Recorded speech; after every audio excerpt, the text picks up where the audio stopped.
I see you're sitting in the room raring to go, Marty. You're sitting there all ready to go. I'm a DJ. Not even on the Guinness this week because I'm even sitting in the shade, Justin. Jeez, nice blue sky behind me here, just in case you're a wee bit jealous. Right. Lovely. So iced water today, Justin. Right.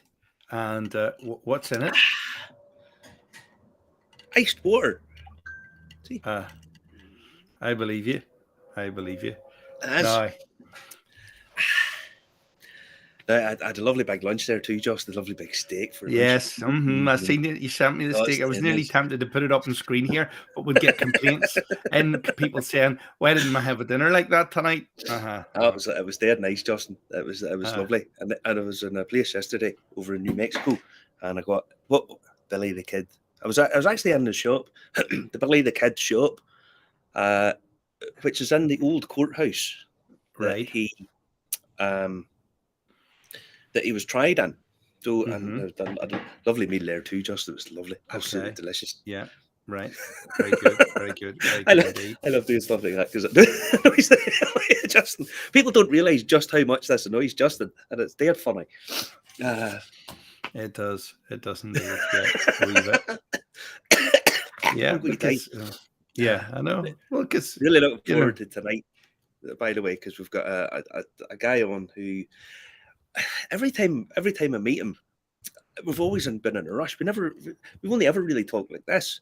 But he's one of the nicest guys you could possibly meet. He really is. So we've got Laurie O'Dwyer coming on to speak to us from Whiskey Chats. Okay. And to talk about the upcoming Cork Whiskey Festival.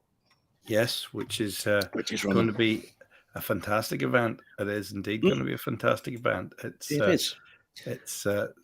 on the sort of last weekend in March. So it's I could do a repeat of St. Patrick's Day last year, couldn't I, nearly?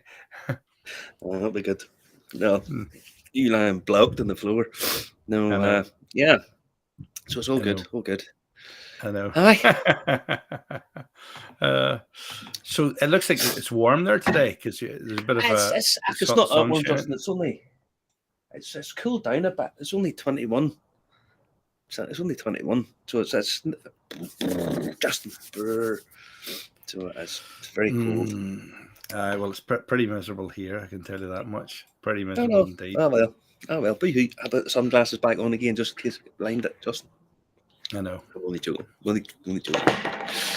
Right. Well, we do the news. What's been going on in the whiskey? We will. Yeah. 200-year-old Bardley. Hard to believe. Bardley. No. What? This is Heriot Watt. Now, Heriot Watt University is one of the many universities in Edinburgh, and the guys who do they do a master's degree in distilling, so they're very very much at the forefront of all things whiskey in Scotland or Scotch, I suppose.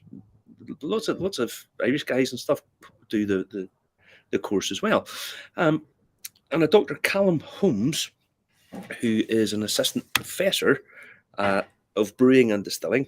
He's published a paper, by the way, which I sent to you, which if you want to put up, it's Roasted Malt for Distilling, Impact on Malt Whiskey, New Mix Spirit Production and Aroma Volatile Development. That would be a page turner, I would think.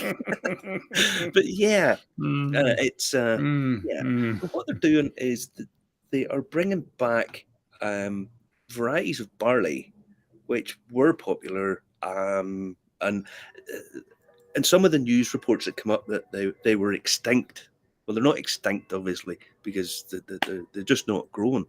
But they're bringing these back, and they're doing it in conjunction with the Holyrood Distillery, which is a new distillery very close to the Palace of Holyrood House. And what they're doing is they're going to grow these varieties and then distill them to see what impact they have on flavour, which I personally think is quite exciting, because I've said this before. These days, certainly after World War II, there was a massive big push just for yield. And that was where the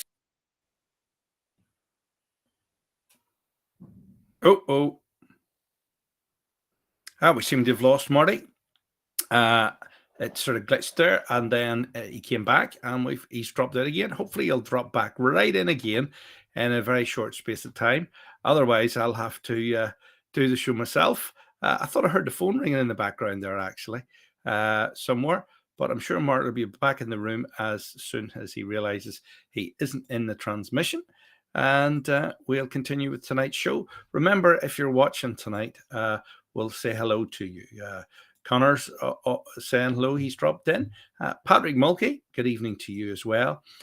Linda Cox as well. And, fingers crossed, we have Marty back in the room. You're back in the room. Back in.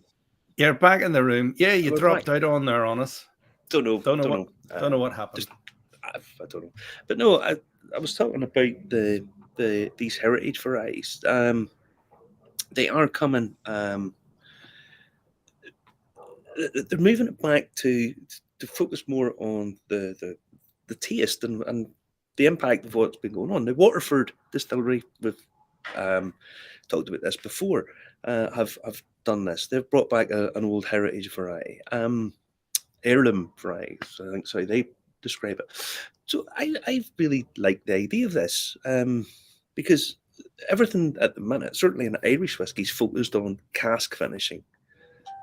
So having something that's a different parameter, a different variety of barley, and just to see what difference is. Because if you buy an old heritage bottle from like the 1920s, 1930s, 40s onwards, they taste nothing like modern whiskies. In fact, and I'm talking malt here, just single malts.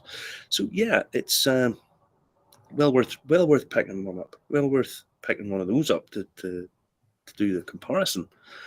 And so going forward, this would be really quite interesting. So it's nice that this conjunction between the university and the distillery is happening. So we like this. The link between science and whiskey in Scotland is very, very, very strong indeed, isn't it? Yeah. Well, put it like this, it's such a massive industry in Scotland. I mean, it's enormous and growing. So technology needs to be at the forefront of it as well, you know. So yeah, be interesting to see where it goes. It is. Where are we heading to next tonight? Next, this is a slightly different thing, whiskey-wise. It's because it's an article that appeared in the Telegraph, and it's about the gin craze might be coming to an end. Sales of gin are down £163 million in the UK. Wow. Yeah, in the space of a couple of years, from 2019. So in the space of 3 years, they're down £163 million. Now, the article quotes Pal Gleed, I think that's how it's pronounced, of the Gin Guild, and he says it's a bleak moment for the industry, and some distillers are now operating on the smallest of margins while trying to absorb the rising cost. Now, the reason I want to highlight that is what's being highlighted here is, okay, the sales have dropped, but it's also highlighting the fact that costs have gone up, and a lot of distilleries make gin and other white spirits, essentially, to try and bridge the gap, because of the legally how long they have to wait for whiskey in Ireland. The costs that are affecting gin are going to be exactly the same for whiskey. So expect a lot of distilleries are going to be having to put up the prices. We've seen it going up as it is, but they're going to have to go up an awful lot more. And how that impacts going forward. In this article, it also talks about the fact that people have, the cost of living crisis is affecting a lot of people. Wow, so, I know. You know, I mean, they're not paying £35, £40 for a bottle of gin when you can buy one at 20. Will this hurt whiskey the same way potentially? I can't see how it won't, if I'm totally honest. And what you could see is, I'm sorry to say, but some of the younger distilleries either being put up, absorbed by a bigger fish, if you like, or just collapsing. But I think everybody sort of knew that the gin fad, if you like, craze was going to come to an end at some point because they just exploded. But the same sort of bubbles happening in whiskey, and we've already seen that rum sales are outstripping whiskey in the UK. That has happened. So will they move over and start distilling rums? But where does that leave the whiskey section? I don't know. If I had a crystal ball, we'd be multi-millionaires. But I don't think it would be wise to ignore the fact that this is happening. Right. So who knows? But the upside is the next story. Here, Laurie's chipping in early. He says, just buy poaching instead of gin. Problem sorted. I like that. I like that. I like that. We could do that. But on the other side is, you come to the States.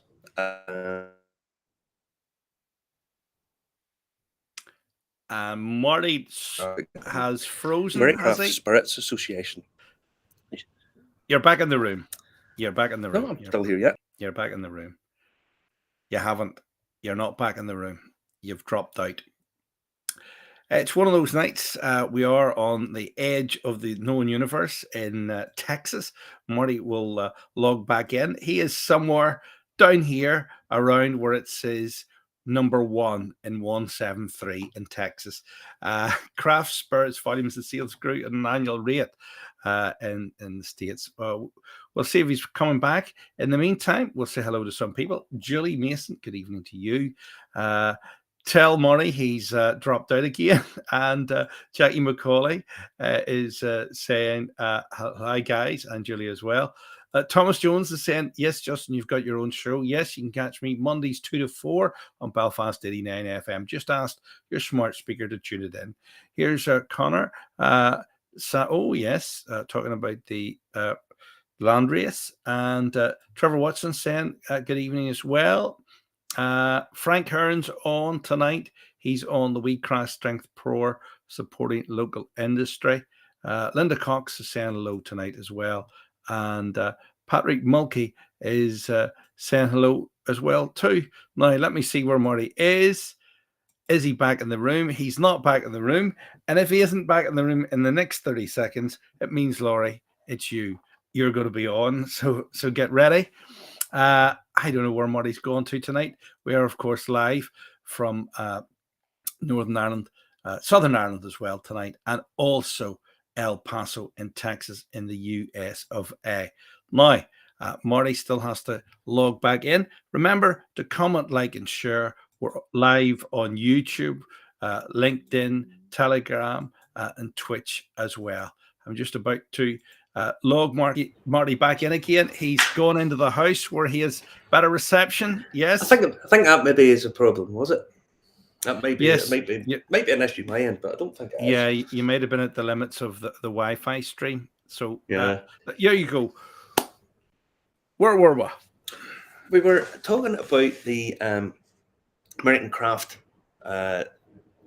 Distillers Association. Just the sheer size of the industry now in the States. It's up. If you bring up that image full screen, there are now 2,687 distilleries in the US. I mean, if you look at this, just going here by state, California is the biggest, with 225 distilleries.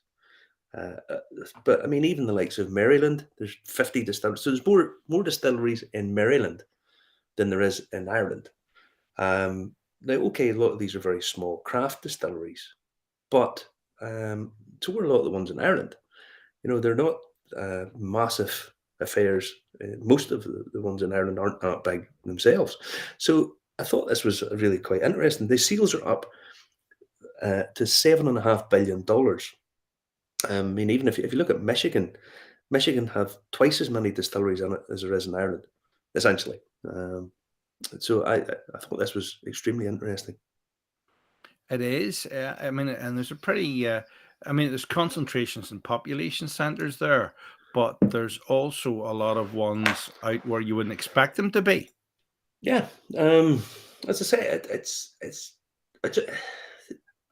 I remember being asked where the new whiskey region was going to be, and I have to say it has to be the States, because there's loads of them, and we interviewed a couple of the small guys before, and some of the stuff they're making superb, really, really good, really good. So yeah, so this shows the growth. There's another map here that shows you the growth. 17% growth in a year. So yeah, really quite interesting. I'm going to have a drop of this. That's an unusual one. This is Shanky's Whip, which I bought here. It's only like $30. It's not actually a whiskey. It's a liqueur, 33%. Now, I tried my best to pop the cork in this, and then found out it was a screw top, wasn't it? No. So okay. I'm going to have a look, just a wee shot of this stuff. You would like this. It's a bit too sweet for me. Oh, but it's an old brand. Now, I think, is that done down near? Is that done down near? Where is that made? County Cavan. So, very sweet, Justin. Very sweet. Oh, I think I've seen that one about before. Yeah. It's a bit too sweet for me, if I'm honest. But yeah, it's nice enough. You would like that. Now, staying in the States. Sleepy Joe Biden. Somebody woke him up. If you go to the Billy the Kid thing, they're not swing voters in the Billy the Kid Museum. They're very, very Trump-esque. There's a no. No, they're not swing voters in New Mexico. Anyway, he's pardoned a guy who 59 years ago sold illegal whiskey. For illegal, read untaxed. That's essentially what it was. So he's pardoned this guy. He pardoned 8 guys in the new year. And I'm just wondering, is he going to pardon, posthumously pardon old Popcorn? He might do. Did I tell you I met Popcorn Sutton's grandkids? Not on screen, I don't think you did, but go on, Belfast. Tell us again. Yep. In Belfast. Yep. This girl came in, and I happened to say, where are you from? And she said, oh, South Carolina. And I says, oh, one of my old-time heroes comes from there. And she says, who? I says, oh, Popcorn Sutton. She says, oh, I'm his granddaughter.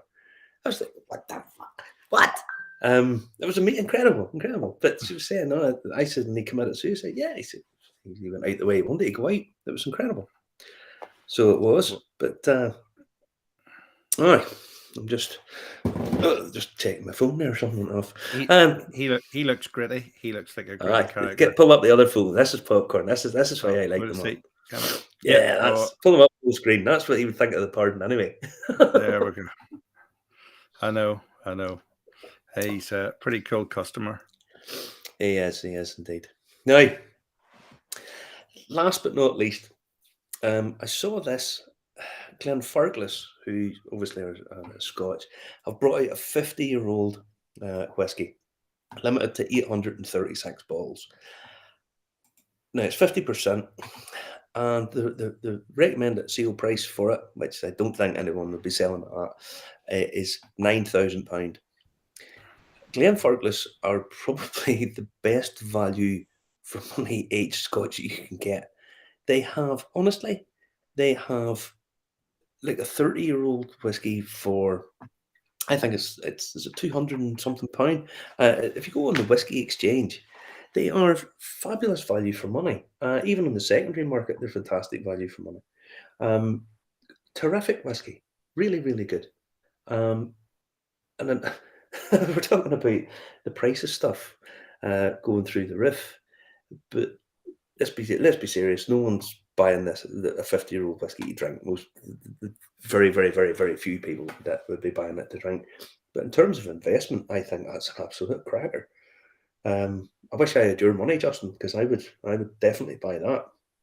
But Yeah, as I say, it's. Is that not one of those cases? It's too old. Who's going to drink it? I mean, that's just an investment. I know. But if you bring up the Whiskey Exchange page, yep. I mean, honestly, scroll down there, you see some of the prices of the stuff. It's fantastic value for money. So there. Gosh, they're pretty cheap, aren't they, for what they are?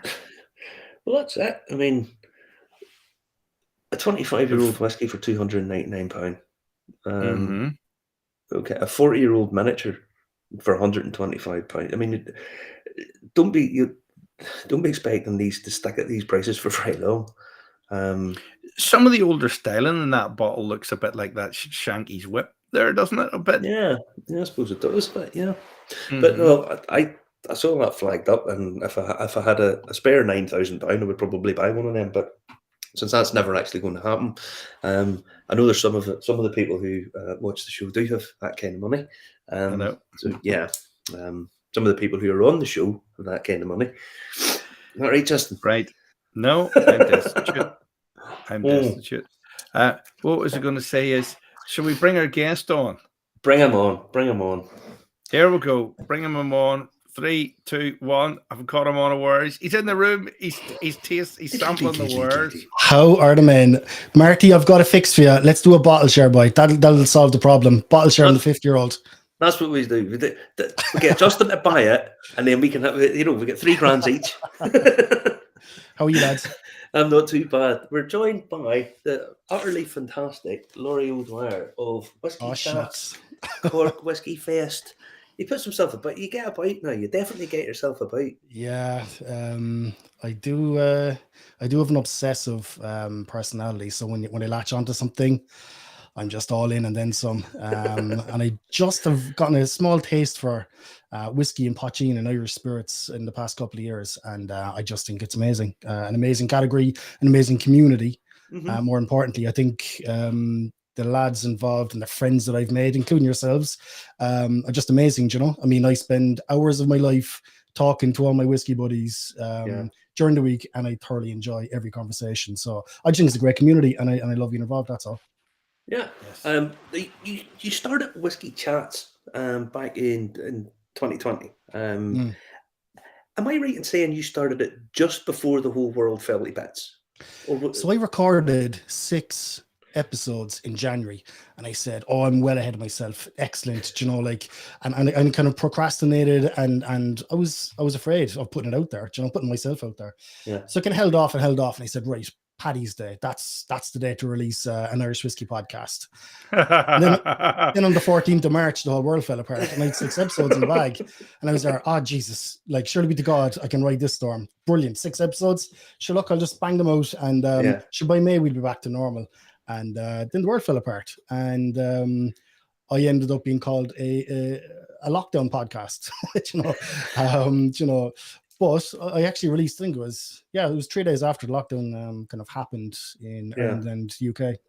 I remember you rang me up out of the blue, and I was sort of a bit bamboozled as to what the hell you wanted to talk to me about, what you wanted to talk to me for, and it was in the sort of depths of COVID, and it was nice to know that there was somebody else that was doing something. Yeah. We were out doing bits and pieces and chatting away, and we had a lovely conversation. We sat and had a drink, and it was nice that even in the sort of depths of despair, which let's be honest, I think some people are quite nostalgic for what went on. And I think I rang you when I was in the north initially.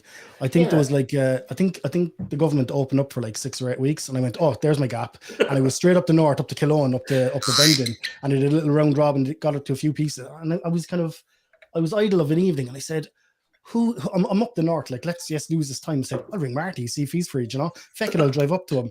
I think you weren't free that night, but we made it happen a few weeks later. We did, and it was nice. It was there was that kind of things that was nice, just that things were happening, even though the whole world was in pretty much in darkness, you know. Very soon it'll be 3 years ago. 3 years ago, guys. God, lad. My God. It's nuts. But like this, I've managed to avoid COVID, touch wood, for 3 years, but I've got the cold twice in the last month. The 4-week flu, I'm calling it, because everyone seems to be just knocked for a month. It's crazy, yeah. But I guess everybody, you go into the pharmacies and stuff over here, and all the cold and flu stuff just wiped out because everybody's Really? coming down with it. It's everywhere, so yeah. And Justin's even ill, which is that right, Justin? You're very sick.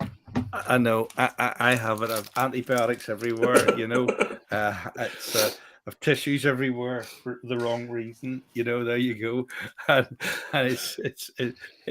it's just bad. Bad. Marty, I'm well jealous you're over in the States. You were saying there the amount of distilleries, like 2,400 by my last. It's up to 27. 20, is it? Oh my 26, God. 2,687. 2,687. There's the first education I got tonight. Thanks very much. There's so Jesus, many. That's a lot. Wow. I mean, but they're popping up everywhere. Now, a lot of them are tiny little affairs. Yeah. But I mean, honestly, the local one down here, the Sun City Distillery, they've this El Guapo. And I've already killed a bottle of it since I came here, and I'm only here 2 weeks. But they're the most exciting ones, you know, the community distilleries. Like, you know, you're getting back to what it used to be like in the 1800s when every town, you know, had its distillery or two, or it had its farmer who was the local distiller, you know, and he kind of supplied the spirits to the publicans and to his friends and to the community. I mean, you know, that's how I see America kind of going back to grassroots, where they really do have the local distilleries, and they make it almost like a community center, from what I can see, you know, where they have the open door policy and they invite people in. And more often than not, like any of the tours or videos I've seen, I mean, you know, you walk in the door and it's like walking into a living room. You know, there's couches everywhere. Come in, sit down, you know, relax, chill out, and they want the community involved. But honestly, the ridiculous laws that some of these states and stuff have over here, it's just, I mean, everybody talks about America, the land of the free. You know, they've all this live free or die. And then you see, it's more like live with lots of red tape and suffocate every industry you can. It's nuts, because we were talking a few weeks ago to Alan up in the Derry Distillery in New Hampshire, and he owns a restaurant and a liquor store, as they talk about, and he has to sell the distillery. It's all in one building, and he distills the spirit, ages it on site and stuff, then has to sell it to the government to buy it back again. All right. Just to move it in next door. Okay, right. He actually has to go through a process where they sell it to the state and then buy it back off the state, because it's got this 3-tier set. It's just nuts. Can you imagine being one of the poor Irish distilleries or brands and have to navigate like the 52 state system? And even within the states, there is the, you know, the county dry counties. Dry counties. Oh my God. That's like nuts. It must be I see John O'Donovan there is asking me when I'm drinking. I started off tonight. I'm really pleasantly surprised with how this is progressing the bottle. So what I'm drinking is batch 4 of Killoan's Rum and Raisin. And I'm telling you, I don't know if I've kind of tried to stop myself, but I keep on putting this to my nose because, oh my God, it's the way it's progressed. It's almost like a teenage Bushmills. Do you know kind of a toffee, apple, and dried like. And that's 6-year-old rum and raisin. I mean, it's just amazing. No. What our small distilleries, we're talking about small distilleries, you know. We've got some great small distilleries in Ireland. Killoan, Boylock. I mean, you know, Blackwater. Amazing. Blackwater, absolutely. I mean, Mickle. I'll be honest with you, one of the most exciting things that I've drank in a long time was the Dirt Grain Blackwater, the 1915 one. It just every time I think about it, it just makes me smile because it's just chocolate orange. And I keep thinking to myself, how on earth? I mean, these days you just pick it up, you go, oh my God, that's chocolate orange. Can you imagine in 1915 when people got an orange for Christmas, drinking this kind of stuff, and how what flavour notes would they have had? What frame of reference? Because there'd be nothing that would have tasted like that. You know. What else have you got there behind you on your collection? What have I got here? Well, I just pulled out a few bottles because we'll get to talk about the Cork Whiskey Fest today. And I pulled out some bottles from people who are going to be featured on the festival. So I've got another Buel up there. That's the new single malt, the Mountain Dew. I'm going to bring you up bigger because everybody's asking what's in the background. Yeah. The amazing Laurie Bethlehem release. Oh my God, what an absolute! I think Michael and his family are absolutely knocking out of the park as the premier bonders in the country at the moment. I really, really do. I rate them that highly.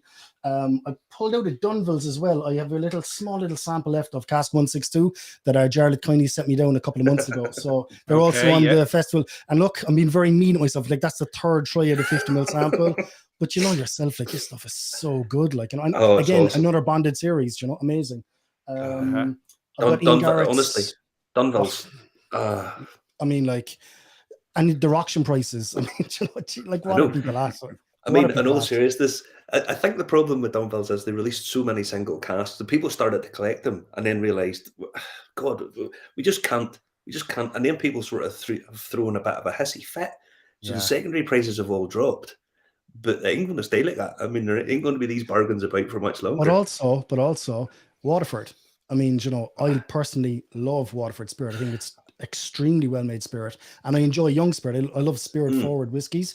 But auction prices, I mean, sorry, lads, but I buy Waterford and Dunville at auction, because people sleep in them, and I'm kind of going, well, I'll take that, so buddy.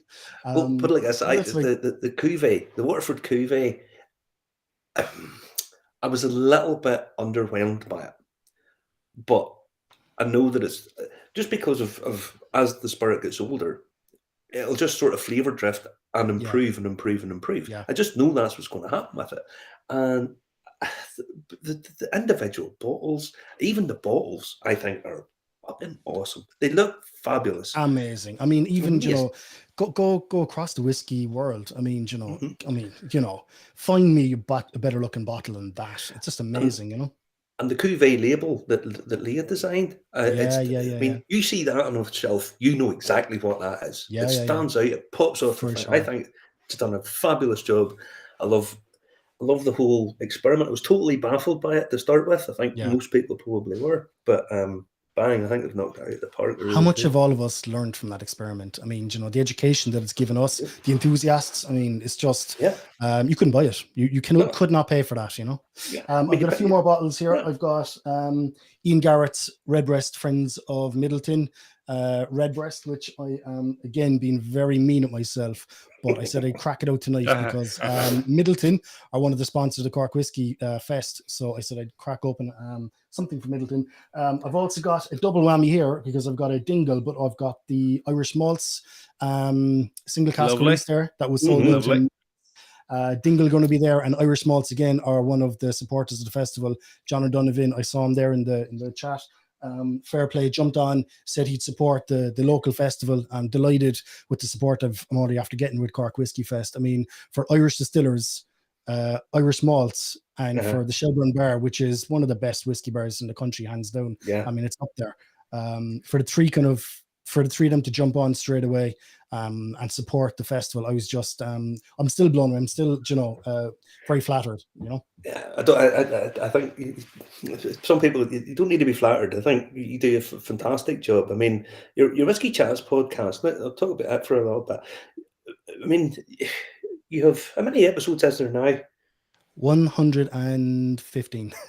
I was going to say, for some reason I had it in my head 150, but if you've 115 of these, now you've talked to the great and the good, up and down, the big and the small.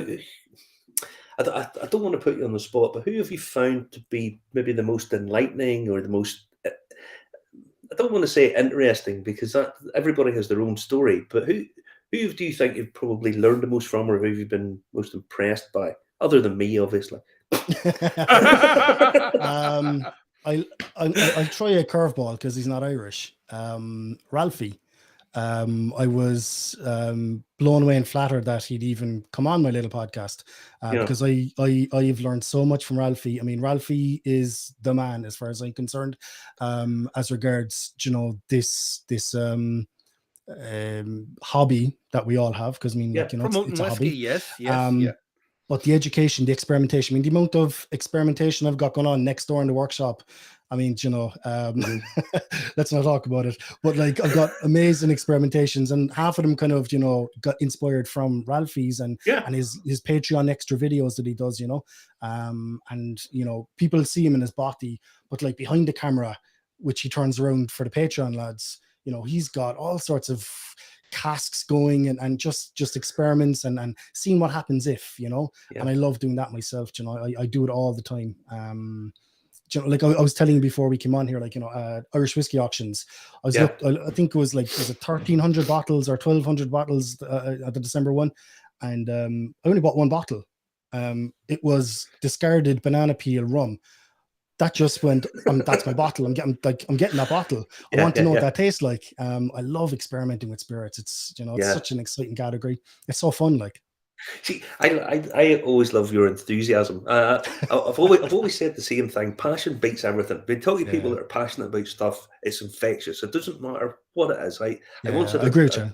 I once had a discussion with a guy talking about labels. He's a printer, but he was so passionate about it, and he was talking about medical labels and how they have to be so precise, because if you get a fleck of dust on the thing, but he was so passionate about it, and I was buying into. His wife was like, "Oh, would you stop boring him?" And I was like, "No, he's not."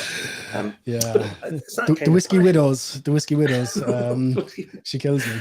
my little house back home, I swear to God, I'm going to have to contact the fire brigade, because there's that much. I mean, if the house ever goes on fire, it'll take out half of an arm.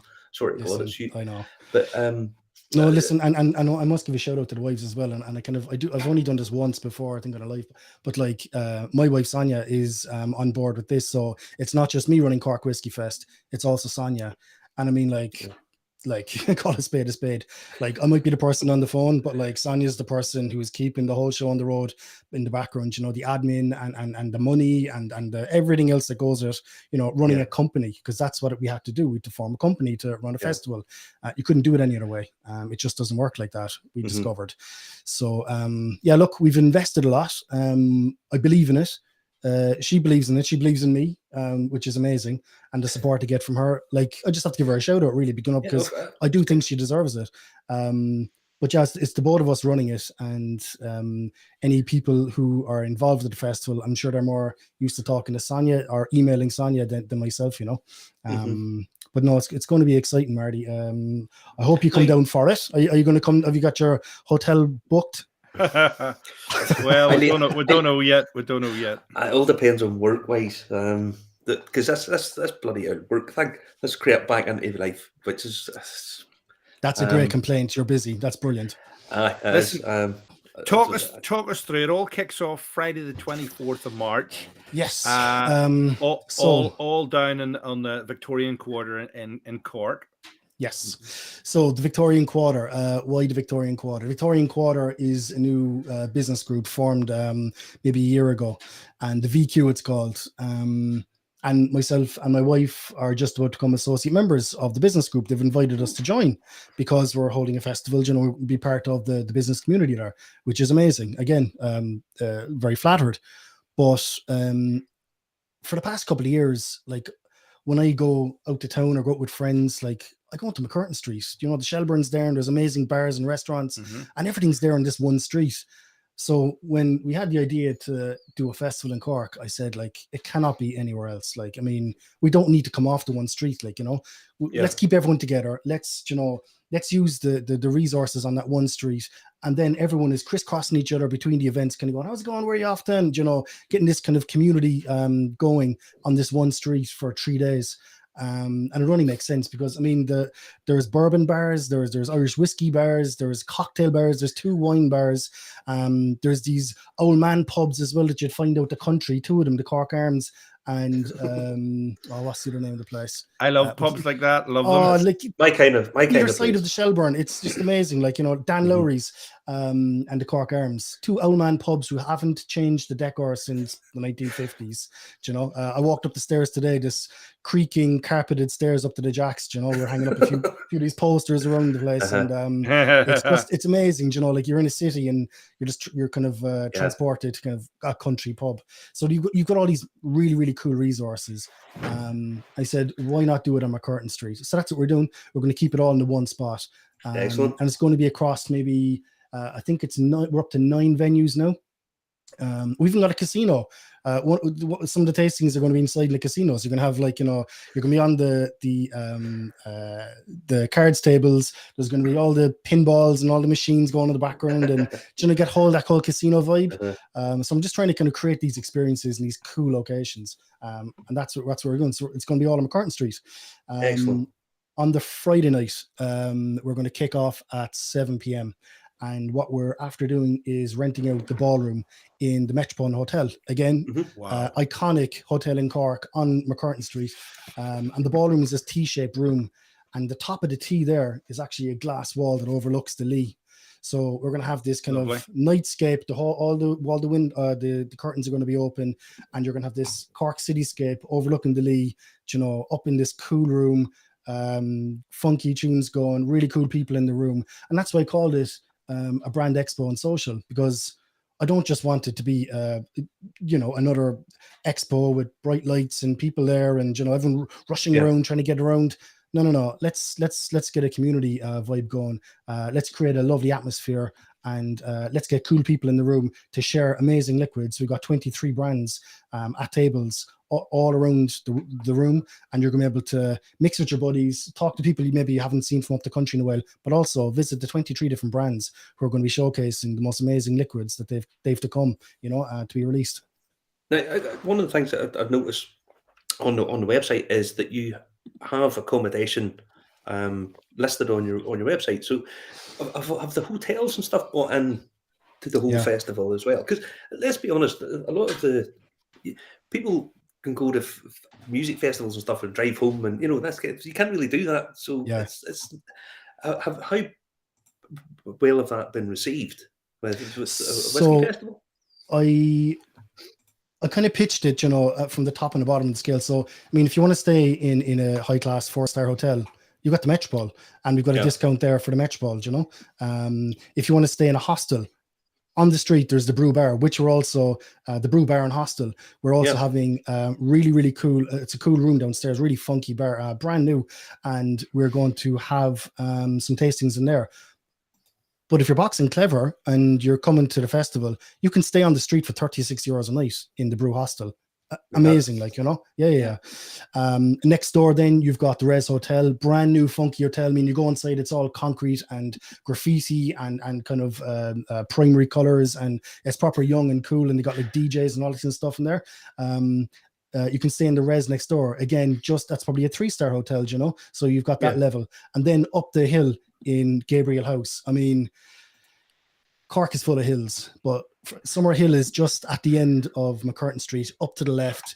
It's a hill. Stick to the flatbed, folks. It's an 8 or 10-minute walk up, right? But you go into Gabriel House and you stay in one of their rooms, and you're up on this elevated on the side of the valley, overlooking the River Lee, looking into Park Equive, looking into the dockyards, looking at the south side of the city. I mean, it was too amazing not to put that on there as one of the locations, Like, I'm trying to create experiences for people in every single one of these events, and everywhere you're staying and everything about it. It's all about the experience, And I'm we are just trying to create the most amazing experience we can for people coming to Cork, Like, I want this to be the best whiskey festival in the country, like, without question. And that's my goal. So I'm just throwing the kitchen sink at everything, Good man. Now, price-wise, give us an idea of price and tickets. What you're getting for your money? Prices go everywhere from €15 up to €41. At €15, we've got Ger Buckley doing a cast demonstration in an absolutely fabulous location. I don't really want to say any more. Just it's on the street. I'll say it. It's in this lovely, it's the Isaacs Hotel. They've got this old carriageway, laneway in the center of the building, and it's all covered. And at the back of it's a waterfall. Wow. So you walk in through this old carriageway, cobbled, all covered. You've got the waterfall flowing down, because it's all in the side of the valley. Green's restaurant is at the back as well. It's another amazing restaurant. You've got Isaac's, you've got Green's, and you've got Cask all in the same complex. Cask is, award-winning cocktail bar. I think they won best cocktail bar, not this year. That was bar 1661. I think it was last year they won best cocktail bar in the country. Cask, another amazing place that we're going to have events in there. but we're going to have Ger Buckley in there doing a cast demonstration with his apprentice, with the backdrop of the waterfalls, you know, covered in case it rains, and we might have an old drop as well. Ger will pass an old drop around as well, and he'll talk about how the cask influences the whiskey. So it's all about experiences, you know. So we're pitching in there at like 15 quid, you know, brilliant, nice experience.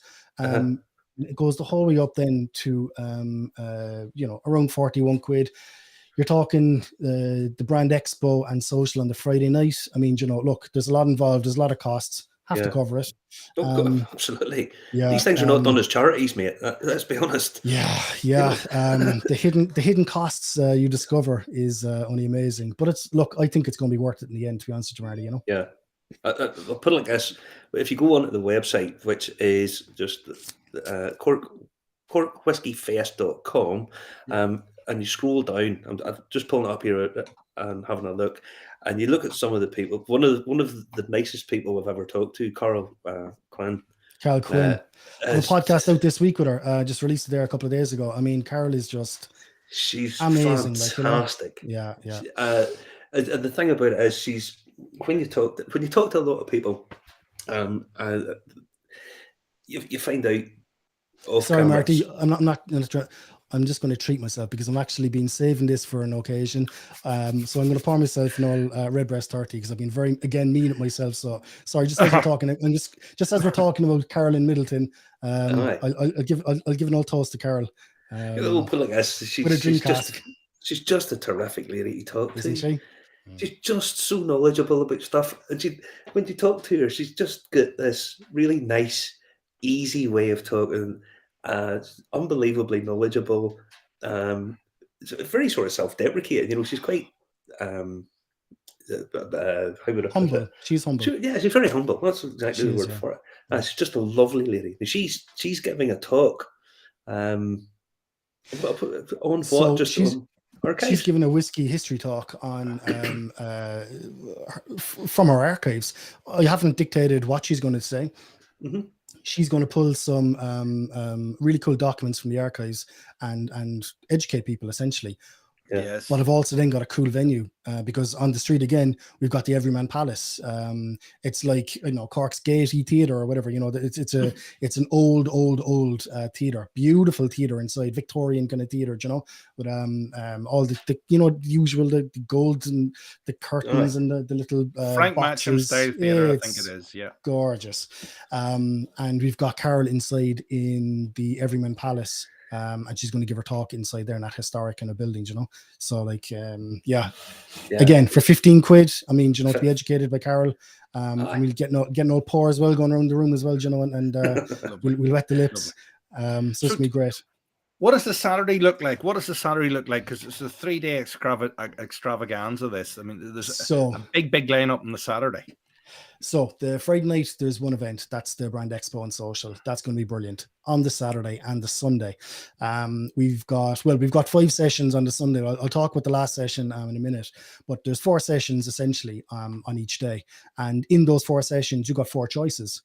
So they run from 12 until 7:30 at night. So it's around an hour and a half kind of session. And if a half an hour in between those sessions, just give people to, I don't know, grab a pint, walk across the road to the next venue, or walk up to the end of the street to the next venue, whatever it is, say hello to your buddy. Half an hour, get settled in, and we'll kick off again for the session 2. So in each of those 4 sessions, you 4 options. So that's 16 options you have on the Saturday. And then just to top it off, we've got another kind of marquee event that I'm hosting above in Collins Barracks, above in the officers' mess, and we're going to have Chris Hennessy up there doing modern classics tasting. So you know, you've got the likes of the, you know, Jameson Gold, Bushmill 1608. You know, that kind of level stuff that in 20 years time we're going to be telling our kids, Jesus, I remember when that was on the shelf and it was gorgeous. So we've got some real doozies there, like, you know, real kind of modern classics that Chris has has curated for that tasting. Again, in the historic Collins Barracks, in the mess that's there, 180 years. It was used to be Victoria Barracks back before the handover. So it's got huge history there. And I run the whiskey bar above there as well. So I turned the bar up there into a whiskey bar. So like you'll have access to that, and it's just going to be a cool, lovely event to top off the night. Wow. But on the Saturday mornings, look, I suppose we might run through the 4 sessions very quickly so people have an idea. Go, absolutely. Run through them all. So the first one there, 12 to 1:30. Yeah. Yes. So the first one, we've got Peter with Blackwater doing a masterclass. We've got Laurie, we've got Michael coming down, Michael Clancy, and he's going to be doing a Laurie tasting as well, going into the vaults there and showing us what's to come. We've got the Middleton History Talk then, Carol Quinn inside in the Everyman Palace. And then we also have Pochine now. So Fran Levy is going to do a Pochine tasting with some of the amazing Pochines that have been released. And to be honest with you, in the past 12 months, I reckon, like I was looking at the kind of lineup and we were talking about it.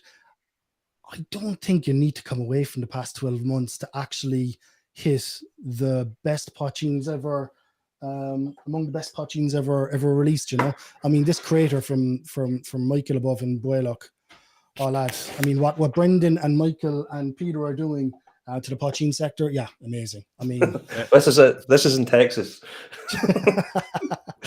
Yeah. Well, do you know what I would choose to go to in that session? I'm going to say I would go to the Laurie, but why? Yeah. They're all good. They're all good options, Marty. They're all good options. Blackwater we've done, Middleton History Talk we've heard, Pochine now's exit. Laurie, try something new. Try something. Yeah. Absolutely. I'd be honest with you. I would go and see Carol every day of the week. Yeah. I think she's just a lovely woman. Absolutely. Just fantastic to listen to. The walk sold out already. The Cork City Whiskey Walk that's sold out already in minutes. Eric Ryan is doing the Cork City Whiskey Walk.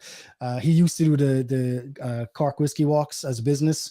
He's now one of the main lads, let's call it a spade in Middleton, he's only recently just got promoted onto the innovation and wood maturation under I love this when I can't remember names. I did a podcast with him. Jesus, Finbar Curran. So he's now under Finbar Curran. So Eric now is in the heart of the innovation wing in Middleton. So he's where he should be, and he's coming out for the day, and he's going to do another Cork City Whiskey Walk. He's coming out of retirement. That's going to be getting dusted off. It's sold out in seconds, and fair play to the lads who got on board because it was limited numbers. We've got Michael O'Boyle down from Boylock as well coming down, and he's going to be given another masterclass in what he's got going above. I mean, just amazing spirit. That'll be fantastic. Graham and Faye Cool are coming up from Dingle as well, so they're coming up, and I think they're planning on staying as well for a night as well. So I'm looking forward to seeing the two of them. Dingle always brings, and look what I think Graham has done with the Dingle spirit and the recast. And he's brilliant online too. He's brilliant on Twitter as well. Actually, he's brilliant. On Twitter. He's a funny lad.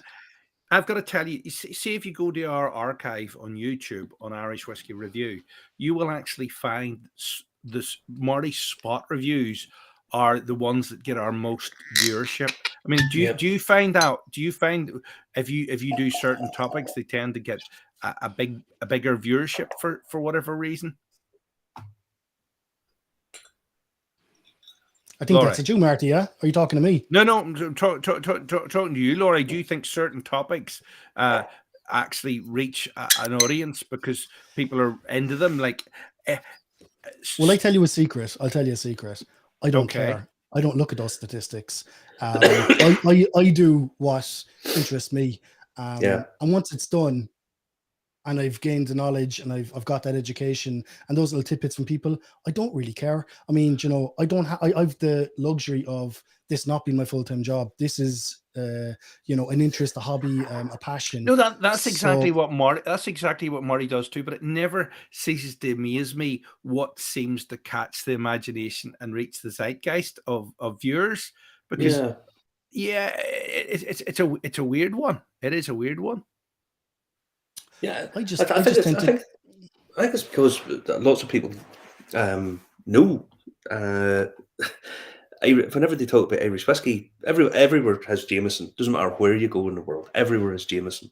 But as people get a bit more interested, then they come up and they find yellow spot, red breast, because it's kind of on the coattails of Jameson. So that's probably why it does it. But the Middleton stuff, I did a tasting on Middleton before, just the day it was released. Middleton very rare, and it went through the roof. But it's just whatever happens, you know. And listen, the way you've mixed these up, these masterclass, I think this is fantastic. You know, 4 things and 4 chapters, 16. This is inspired. Again, I'm not stuck for choice here. Sir Morris, you skipped one. You skipped the 4th one on the last one, which is going to be it's going to be amazing. It's spot whiskies and the wine that they were matured in. That's going to be an absolute, education for people. So we're going to get 3 of the spot whiskies. I'm going to buy the wine.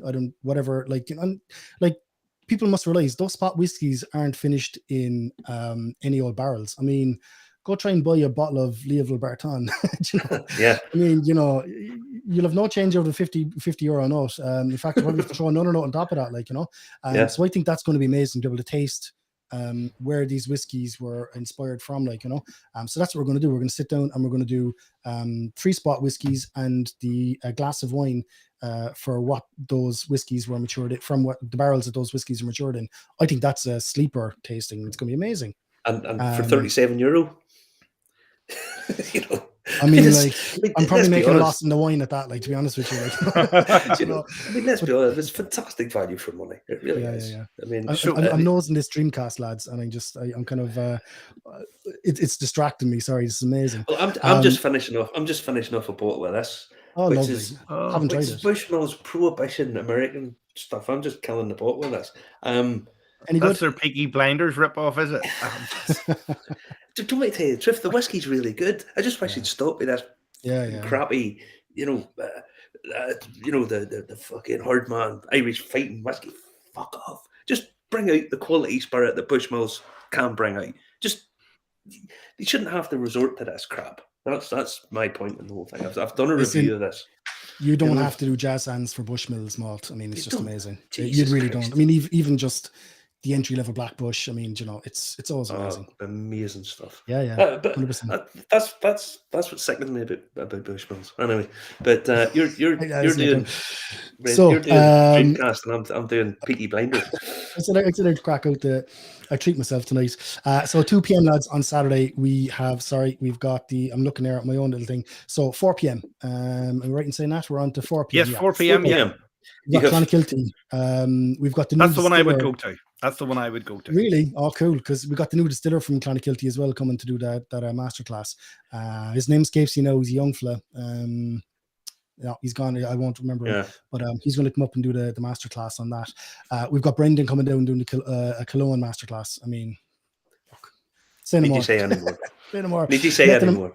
Method of Madness. We've got Ivo Darty, the master distiller, who's been in charge of distilling in the micro distillery for the past. I think Eva's at it now.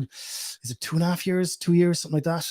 And she's knocking out of the park. I mean, she's part of this new breed of young women who are taking over Middleton Distillery. I mean, they're just killing it. The girls there are just, I can't speak highly enough of them. Brilliant stuff. Yeah. And Catherine Condon as well, I think was before Eva as well. In the micro distillery. We interviewed Deirdre O'Carroll, who's the sort of. I've a funny feeling she'll take over. She'll end up being the master blender at some point, and she's a fantastic girl. Yeah. Again, young girls who've went through. I think they've all pretty much went through the graduate course, the graduate program, and they're just knocking out the park, and good. Agreed. But I mean, Method of Madness is the stuff that they do is sometimes a bit hit and miss, and that's kind of the point of it. That's kind of. But you learn from it. It challenges you. Yeah, and I love a challenging whiskey. I love a challenging whiskey. Fire it out. See what hits, what sticks, what people like, what don't. And I've had a couple that I thought were fantastic, and a couple that I thought were. But that's the point of it, That's the whole point, and 100%. It's nice to see them. It's nice to see that experiment. It's almost like seeing the skeleton of what's actually going on, because everybody does little bits and pieces of stuff here and there. They have to. But here's Irish distillers saying, right, fuck it, we may as well make some money out of this and share it with everybody. Which For sure. Yeah, I take my hat off to them for it. I think it's a great idea. And then is Sir Morris coming down to pay a visit, is he? Sir Morris is coming up to pay us a visit. So he's down in Kerry, so he's come up to Cork. We got all different perspectives down here. Like, we go up to Dublin, everyone else comes down to Cork. So yeah, he's coming up to Cork, and he's going to raid his warehouse and show us what's to come. So amazing! Another great session. Another great session. That would be a real difficult one for me to pick where I'm going that day. Because this Cologne, everybody knows I love Cologne. I know, but that's why I would pick Clonakilty, because we've done the liver, we've done mathematics. No, you're away. I did the mathematics. You were away. My mate got your bottle. Cologne Distillery. I mean, we know them. You want to do something new every time. I know this, but put it like this: if someone says to me, Sir Morris is bringing up a caseload of stuff out of his, I'd be very hard to say no to. I can assure you. Agreed. And he's a wonderful guy. We've got a wee drop of the Malton Moscatel here, so I'm going to pour that next after I finish my dream cask. I was nursing it. His stuff is just superb stuff. We've got the last session, the second last session, 6 to 7:30. So we've got one of our local distilleries, Black's, down in Kinsale. So Black's are going to come up, and people. I don't think many people have had a chance to delve into their warehouse. So that's going to be really exciting for Sam to come up and show what's to come. Conor Ryan from Pierce Lines. Conor's going to come, obviously, great friend of mine, and he was one of the first I asked. Superb distillery. The most beautiful distillery in the country? It has to be. Honestly, if people go down and they go to Teeling, and they go to the Jameson Bow Street thing, which are both very good, but if you don't go to Pierce Lines, Jesus, you're missing out on something special. Yeah. It's just beautiful. Have you seen their upcoming release? And the box is in the shape of the spire. What a box! Nightmare for your shelf, but what a box! I'll tell you what. You see the Founders Reserve. Whenever I tasted their Founders Reserve, which must be 4 years ago, I was just blown away by how good it was. It just runs through every sort of layer. It goes from very estery apple, pear, to in the very tail of it. It goes boom, boom, boom, boom, boom. On the finish, it's like dark chocolate. It's like a mocha coffee. And I just thought, wow, this is fabulous stuff. Fantastic. So I'm just going to pour a wee drop of this Redbreast Friends of Middleton and be very nice to myself to celebrate the Redbreast Masterclass selling out in record time. Whoever got on there, fair play, because that's going to be fantastic. The lads are going to go into the warehouse, and I'm sure people are well aware of what is in store on that tasting. That's going to be amazing. So the Redbreast Masterclass, unfortunately, is sold out. And lastly, on the evening session for Saturday, then we've got Jim coming down, James Doherty coming down from Sleeve League, who I just think are, so brave, hugely courageous. To throw all of your cards in on smoked and peated spirits, brilliant. Jim, I applaud you. He's in an industry that's littered with nice guys. He's just an amazingly nice guy, and what they've done. And let's be honest, we've talked about this before in the show. In the face of a lot of adversity, to see when they put up the crowdfunding, just to see the support he got, and I take my hat off. He deserves every success he gets. I love Sleeve League. For sure. Yeah, absolutely. And look, again, so happy that, I've got so many Donegal distillers, because I mean it's a trek and a half to come down to Cork, so I applaud them and fair play to them, you know, to come all the way down to the opposite side of the country. Exactly. The roads aren't great. Roads aren't great. It's actually quicker to go from Donegal to Dublin to Cork than it is down the west coast. I know, but it's a nicer drive. A nicer drive. That's a beautiful. Listen, we better say hello to some of these people tonight. There's Alexander saying silky whiskies are crazy good and crazy good value. Absolutely. Geordie Burke from Prince Edward Island. He forgot to watch tonight. Yeah, we don't worry if you forget. Just go to Irish Whiskey Review on YouTube and you'll find all the old shows on there. Rush Bishop is saying, damn, as usual, late. So same applies to you. We're going to run on until past tonight at least. Because Laurie's got to take us through the Sunday at Cork Whiskey Festival, the 24th to 25th. And I do tend to waffle, so it could go on, lads. No. There's always good stuff. There's always good stuff. There's good stuff going out in your mouth, so there must be good stuff coming out of your mouth. Quinn is saying, I've heard Glendalough 7 Mizunure is overpriced. Well, what's your comments on that, guys? You both know your whiskies.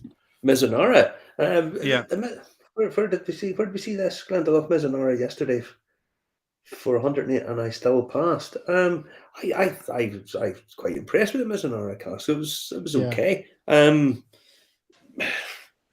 Glendalough's a kind of funny one for me because isn't it? I don't know. I want to like it more than I do, if I'm totally honest. I don't mean that being disparaging to them, but I think so. No, but I think that's fair as well, Marty. I think that they've made certain statements and promises that maybe they haven't lived up to just yet. So everyone's kind of still waiting for them to, achieve those statements. But saying that, I mean, I love the branding, love the brand.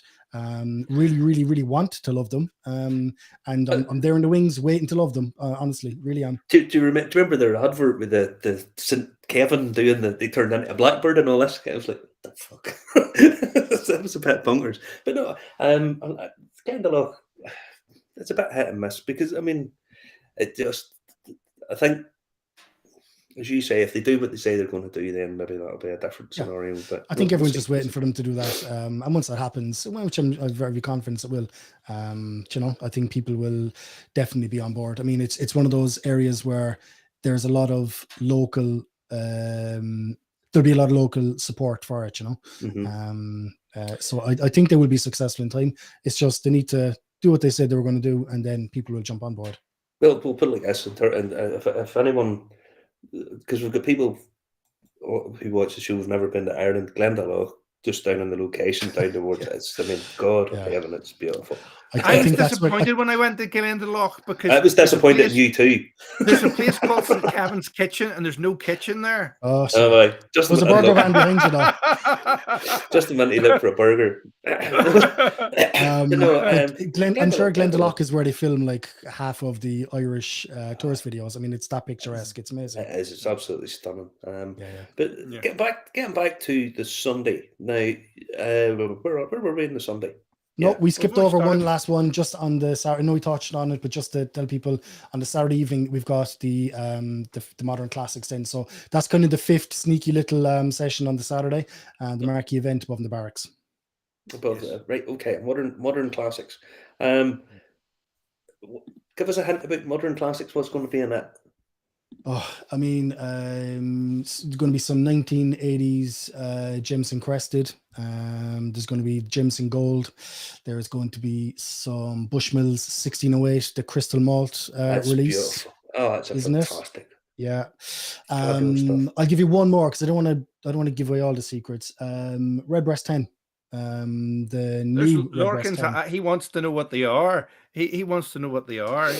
Listen, I've given you 4 now, and there's a few surprises there as well. But the Redbreast 10 as well, the modern Redbreast 10, I think that is going to go down as a cracking whiskey. I'll be honest with you, I liked it, but I didn't think it was as good as I thought it was going to be. Again, I thought with it being cask strength. The problem with cask strength whiskies, and this is the good and the bad, it's the sort of the good, the bad, and the ugly with cask strength whiskies, is you have to do the work. You have to find it. you're always putting a little bit of water in it and so on and so forth. And for me, it kind of, I don't think I've ever really found out where I really liked it at, Okay. which to me, like it was Redbreast. Let's be honest, Redbreast's superb whiskey, but it just, I would have probably preferred a off the shelf 15 pour to me. Really? Okay. Yeah, probably. I think we'll disagree. Well, that's it. Listen, we've been asked. Lucinda Green is Lucinda Cinder Smith is saying, if you had to pick one event, which would you pick? Well, I would pick the Modern Classics tasting. That's the one I would pick, because obviously we've been doing this.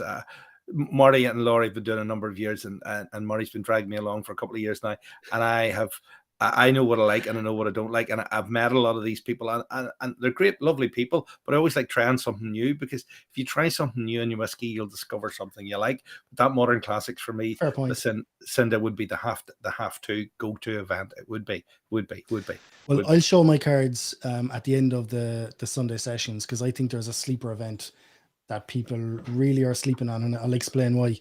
But the first session on the Sunday, we got 4 events. First one's going to be a Jameson tasting. Again, Jameson warehouse tasting. We're going to go into that. It ain't going to be your regular Jameson and a few castmates thrown in. So don't be misled by Jameson tasting. The Master Cooper tasting with Ger Buckley, we've talked about that. Going to be amazing. Lovely location, backdrop, the whole shebang. W.D. O'Connell, Dahi's coming down from Waterford, and he is going to delve into the library that he's got building now in Kilmacthomas in his new bond, and where's absolutely. So Dahi's going to come down, and we should say actually Dahi's Michael Coman and from the Sky and Ground. I'm having a brain fart here. The Southeast Whisky Festival is happening the first week of March as well, so 3 weeks before the Cork Whisky Festival. So Dahi, I'm sure, has his hands full, but he still managed to commit to come down to Cork Whisky Fest 3 weeks after the Southeast Whisky Festival. Fair play to him. I really appreciate Dahi making the effort. And then last, on the first session on Sunday, we've got a Fercullen warehouse tasting. So we're going up to Powers Court Distillery, and we're going to raid the warehouse, and the lads are going to bring down some really cracking whiskies. I mean, the Fercullen have, I think, Fercullen, I've blind tasted a lot of Fercullens last couple of months, and every single time I never guess it's a Fercullen. I always think it's maybe an aged Bushmills or something a lot better than the label that it would be on it, essentially. But I mean, like those older Coolies and older Bushmills that are filtered into the Fercullens, amazing. So that's going to be class as well, just to experience that, because I don't think many people get the opportunity to taste Powers Court warehouse cask samples, So I would go to that one. I would go to that one, because obviously that would be the one for me. Although, to be honest, Jameson have some terrific spirit. They really do. But you know Jameson well. I know Jameson. I know W.D. O'Connell.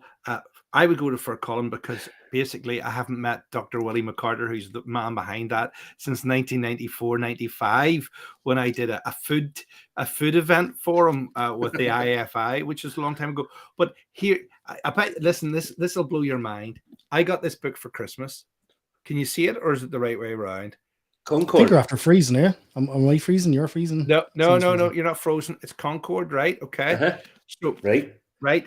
Concord, the guy that wrote the book, Mike Bannister, the former chief pilot of Concord, his father was the last trained cooper in England. Ooh, cool. What do you think of that? So his dad's a cooper and he flies Concord. What do you know? Well, his dad's, I'm mad. His father's long gone now, but what a cool family. It's a pretty strange thing. It's a pretty strange thing when you read the thing. Obviously, his dad made barrels, and he flies one of the most technologically advanced pieces of hardware ever made by man. But there you ever go. Made. Ever made. Listen, we better say hello to some people before we head on through this Sunday, because there's a lot of people getting in touch we haven't mentioned tonight. If you like what you see, remember to hit subscribe and hit the bell, particularly in YouTube. Frank Heron says, really like cask strength. Every time is different. You can make the whiskey match your mood. Right. I understand where you're coming from that. Rush Bishop is saying, cask strengths are okay, but if you have bottled with a lot of subtle flavors, cask strength tends to overpower the flavors.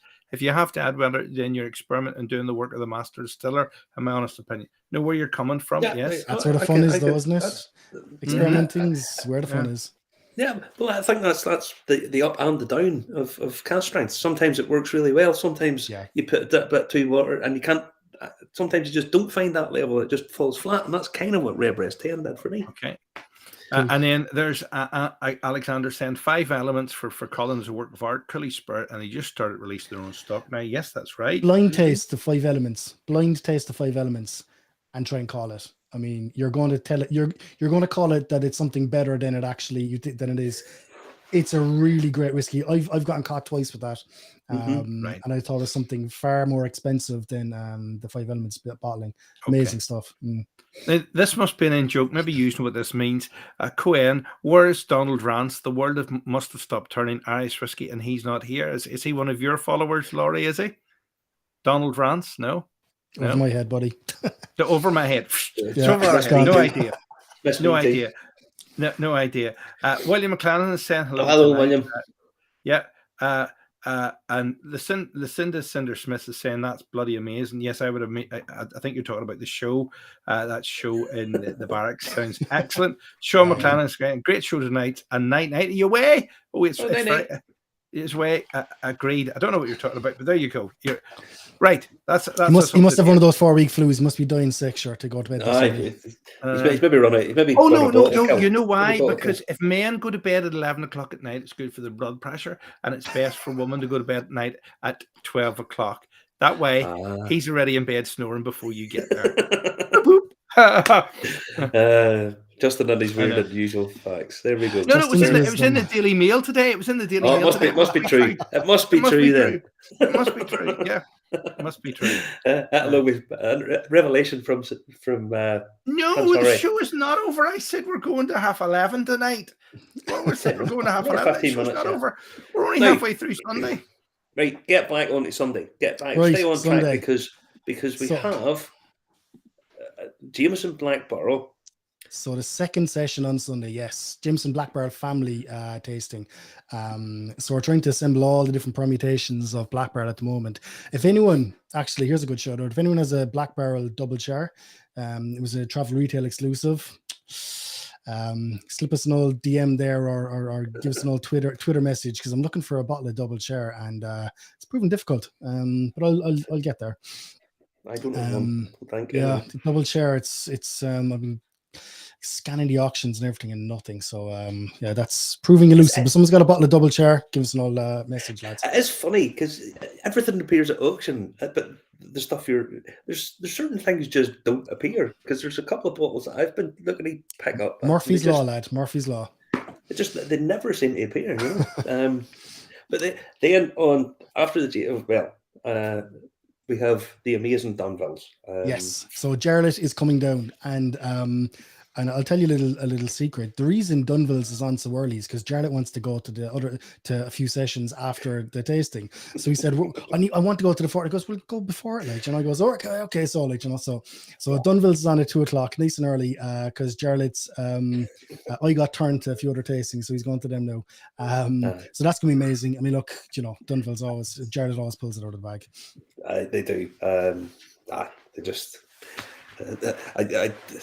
Just even the color of the spirit, just the labels, the bottles, what they have in it, and I'm so pleased they brought out the aged spirit that as part of their core range. It's not because they brought out so many single cask stuff that people were trying to get, and they sold out in minutes. And the 10 to 12. I don't know though. Like, do they have stock there to keep that going?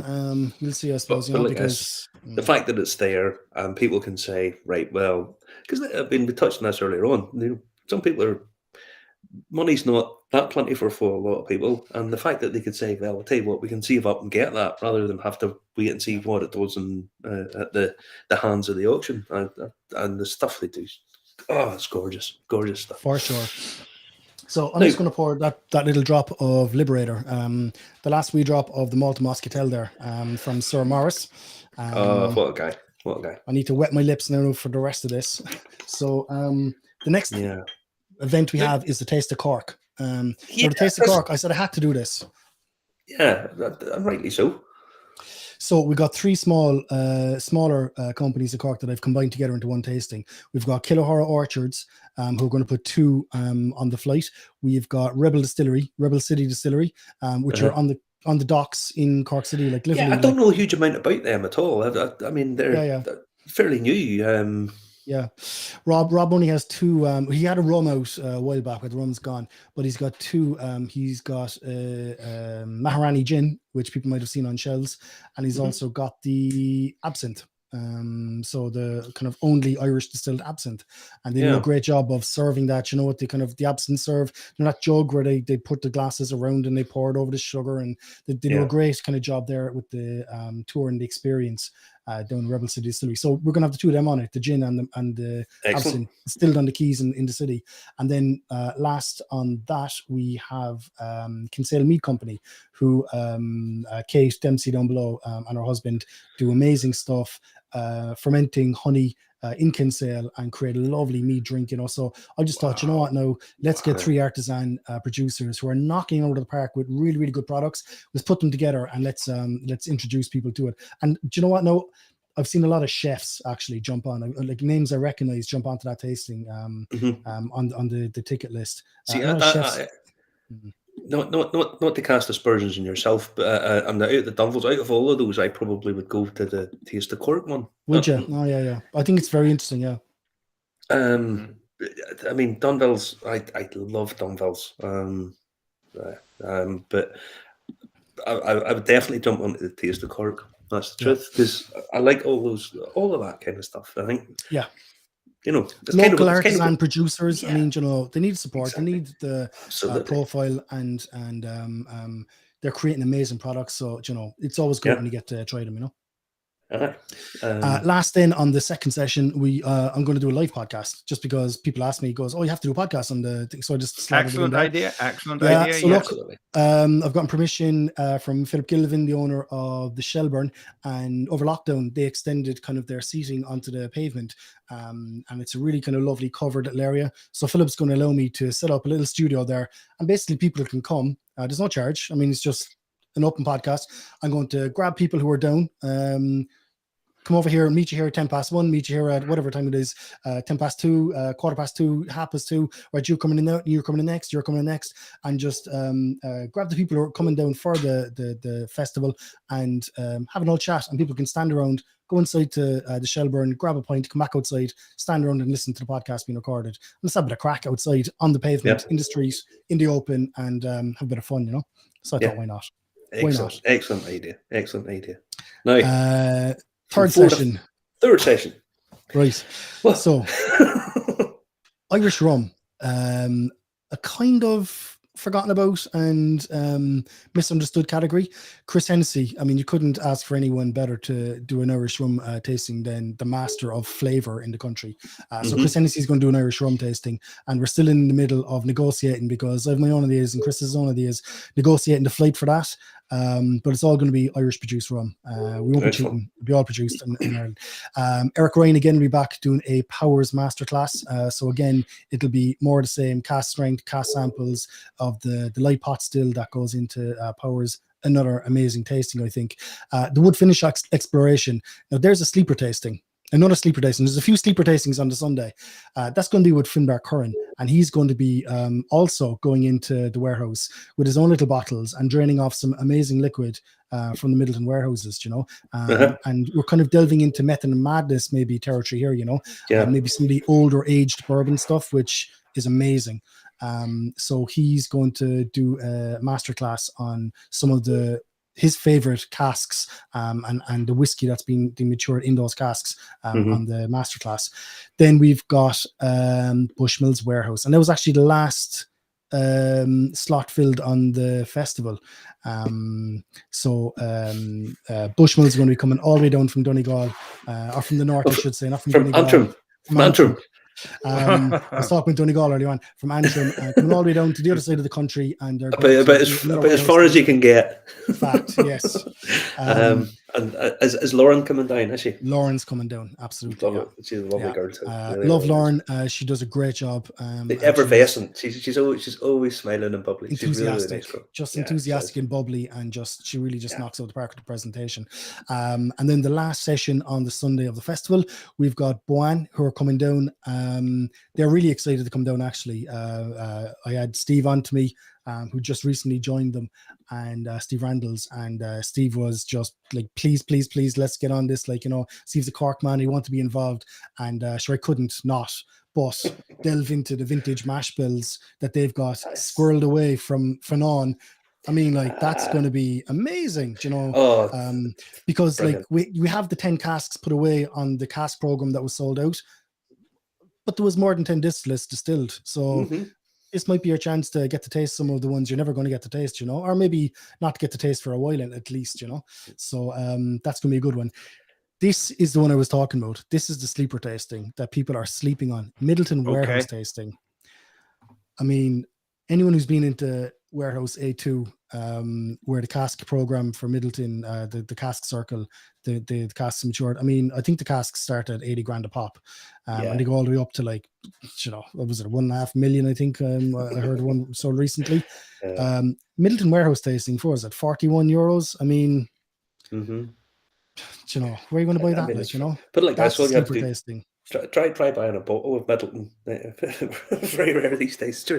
It's just got ridiculous. I mean, fair play to them, but it's just nuts. Yeah.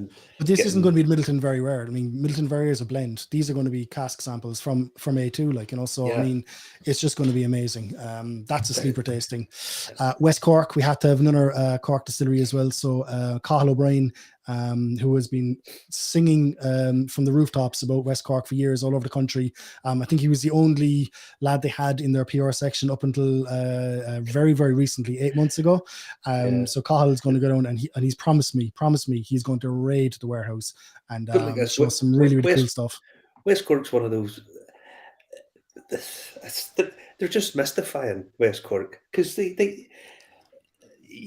can walk in, and I'll say this: you walk into a budget supermarket. You walk into Lidl, and they have like 4 different varieties of West Cork up there, and each one of them is totally different. And if you want a sort of budget, if you're brand new to whiskey and you want to see what cask finishing does to a spirit, you can do it for £100. Yeah, you get these 4 bottles that they appear up, and they'll distill anything. Do you know what I mean? And they're a kind of quiet giant of the Irish whiskey industry. I didn't see it anywhere, but they've only recently just taken on 4 more pot stills. They just got them delivered there a couple of months ago. They're huge. And they are also now, again, I think they've just gotten, and I don't think I'm speaking out of turn here, I think they've just gotten planning for another distillery, like outside, over the wall of the current distillery. They're constantly expanding. I mean, they're huge, amazing. And they bring out loads of stuff, and they sell spirit to other people. They do third party stuff. They do, and they kind of do it on the quiet. They're not one of these people who you see selling the dance. They don't do huge amounts of PR, but they've quietly just grown themselves into being a huge player in the whiskey market in Ireland. And I can't congratulate them enough. You go on you go into Lidl and buy decent, good quality spirit, cask finished different ways for 25 quid a bottle. Which it's not. It's okay, people talking about your high end stuff and your single cask stuff and that, but I mean, let's be honest, not everybody can afford to buy it, but people can start a whiskey journey for 100 quid, which is incredible. Alex is after saying there in the chat as well that he really likes the Skibbereen Eagle brand from West Cork. I actually think that is amazing. I really, really love the Skibbereen Eagle stuff from them. I think they had a cask strength single grain out there a couple of years back, and it was amazing. When single grain is done well, I mean, it's fantastic. Really good. I agree. I totally agree. I think single grain is one of those, in some ways, overlooked categories in the whole whiskey industry.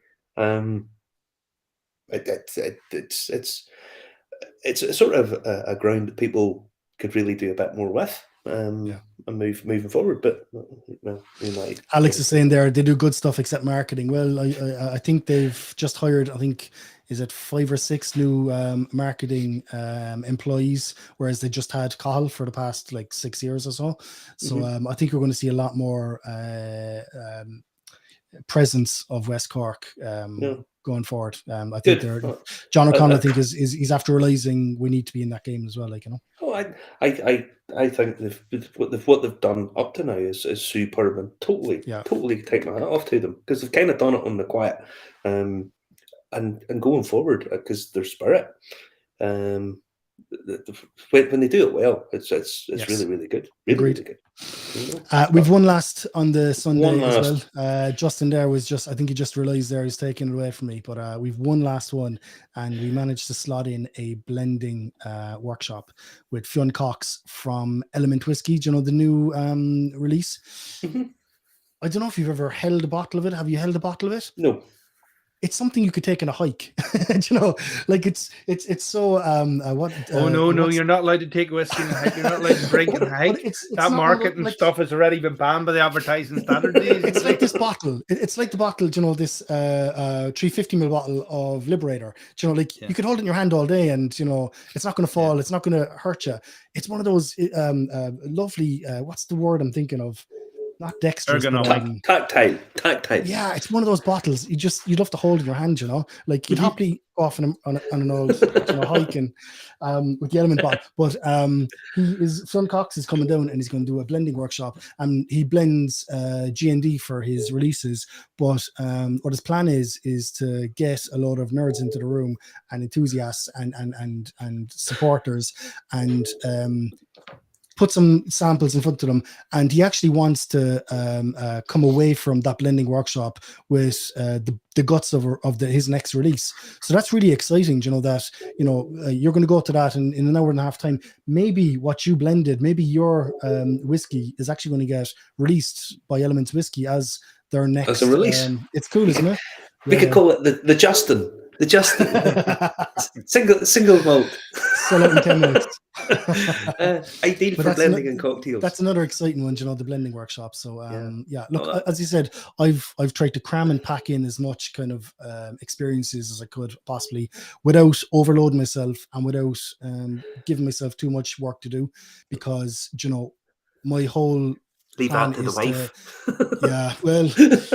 My whole plan is to knock this out of the park, and because so many people are coming at me with great ideas, we could do this, and we could do that, and why don't you do this, and why don't you do that? And look, if year 1 is successful, and hopefully it is, there'll be year 2, and there'll be year 3, and there'll be year 4, you know, and we can build from here. But year 1, I just want to establish a reputation, establish a standard, establish a quality experience for people coming down, and you know, making the effort to come to Cork, like, you know, like we've got people after buying tickets from Denmark, Germany, France, the USA. 5 lads there are coming from the US for the festival.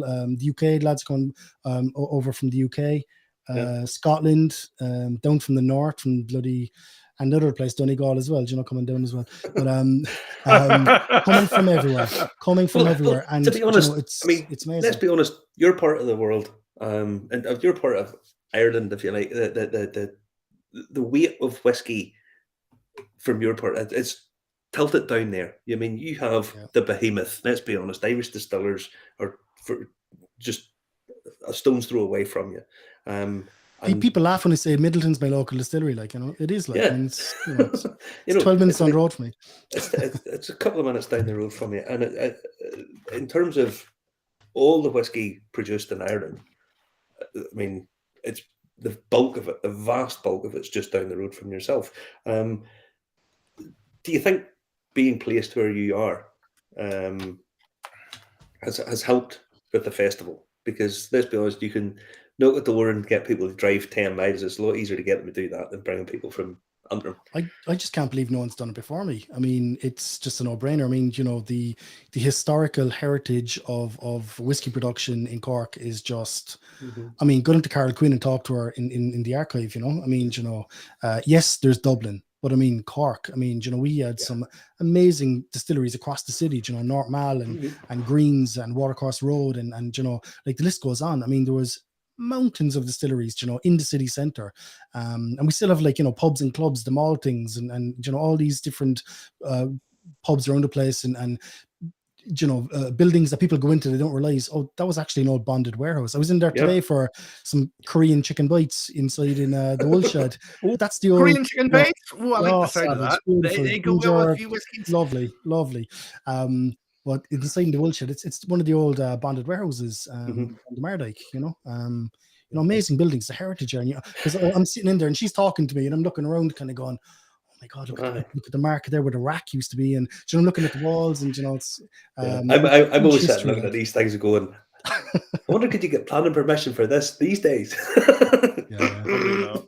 No, probably not. Yes, no. That's full of flammable liquid in wooden casks. Say that right in the middle of a site. Yeah, it's not going to work.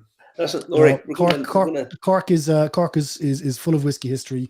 I'm trying to tap into a small bit of it, trying to give a platform to all the local distilleries and bring in all the amazing distilleries and brands from around the country as well, down to Cork, and make a festival weekend on one street.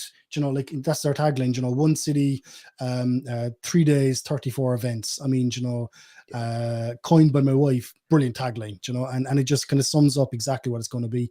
And I do hope people come down, support the festival. I guarantee them a good time. There's some really, really good accommodation, as I said, going cheap.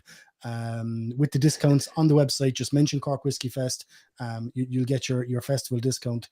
And I mean, you know, the events, as we've kind of gone through there, I mean, the biggest criticism I've got is I don't know what one to pick. You know, which one can I choose? Like, you know, so I think that was a good criticism. You know. Yeah. Listen, Laurie, give your partners a plug there at the Cork Whisky Festival there. Absolutely. So Irish Malts, John O'Donovan, people don't realize, but irishmalts.com, one of the biggest retailers of Irish whiskey, is actually based like 6 minutes away from me in Little Island. It's a Cork-based company. John O'Donovan, I can actually see his parents' house across the valley from my house, you know. So a really, really great Cork business who's supporting the local festival. Irish distillers. I shop on it all the time. I think it's fantastic online retail. Ships international as well, you know. I mean, you know, really easy way to get Irish whiskey outside of the island, you know. Irish distillers, I mean, you know, the big boys couldn't believe, down to Ger Garland. I'll give a shout out to Ger as well. You know, Ger really just, you know, helped smooth that over, get it over the line. And Ger Garland is, I mean, I can't say enough about the man. He's amazing for Irish whiskey, but for me personally, I mean, he's just a great supporter. And every time I ring him with mad ideas for all sorts of things, he goes, yeah, not a bother. How do you do this? He's never said no yet. I endeavour to get him to say no to me, but he keeps saying yes. He's very accommodating. And the Shelburne Bar, I mean, you know, our local whiskey bar in the city, over 400 Irish whiskies. Mark Lonigan inside there, the bar manager, along with Laurie. I mean, the lads, the staff there. You've also got Tommy as well. I mean, you know, it's just amazing staff, amazing bar, amazing whiskies. And they're actually going to be the official social hub of the festival, because I've been to other festivals and people don't know where to meet, but you do know where to meet on the Cork Whisky Fest, because everybody is going to be in the Shelburne Bar when they're not at tastings, and that is the official social hub. So we're going to draw everyone in one place. You know where all your buddies are. Come in, have an pint, off to the next session, and it's just going to be a great weekend of fun. Excellent. Community. That's the word, community. Excellent. Listen, Laurie, as always, mate, it's been an absolute pleasure talking to you. And thanks, lad. I'm not even going to wish you luck, because you don't need it. You're one of the nice guys. You just really are, and it's always a pleasure talking to you. Absolutely. So, listen, love talking to you as well, buddy. Take care of yourself. Justin's all right too. Justin's all right too, Marty. Yeah, no. I'm not too bad. I had a good week after. Martin Purcell, thanks for subscribing. Brenton Lynch, thanks for subscribing. Ray Cahan, thanks for subscribing. Remember to comment, like, and share. Share with your friends, and we might see you at Cork Whisky Festival, March 24th, 25th. Fingers crossed. I'd love to see you down, lads. All right. We'll show you a good time. All right. Listen, take care. Be sure to hook up with Laurie.